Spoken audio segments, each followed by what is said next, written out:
Syederalun, wanita asal Wajo, Sulawesi Selatan, Syarifah Hairunisa yang sempat menolak pria asal India, kini buka suara.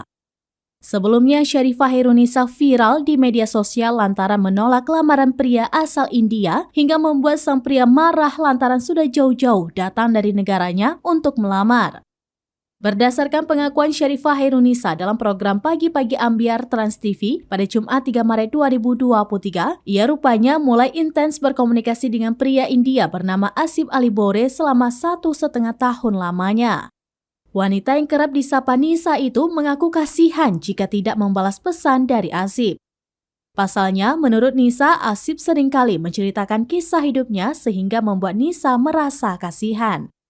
Selain merasa kasihan, Nisa juga mengaku mendapatkan ancaman dari Asif apabila tidak membalas pesannya. Bahkan menurut pengakuan Nisa, Asif nekat mengirimkan pesan ke ponsel ibunya agar mau berkomunikasi dengannya. Hal itu yang membuat Nisa merasa takut hingga selalu meladeni chat dari Asif. Tetapi Nisa kemudian merasa menyesal lantaran terlalu merasa kasihan dengan Asif hingga membuat dirinya dirugikan. Di tengah permasalahan yang banyak diperbincangkan ini, Nisa meminta agar Asif jujur dalam memberikan klarifikasinya karena menurutnya ia tidak pernah mengganggu hidup Asif.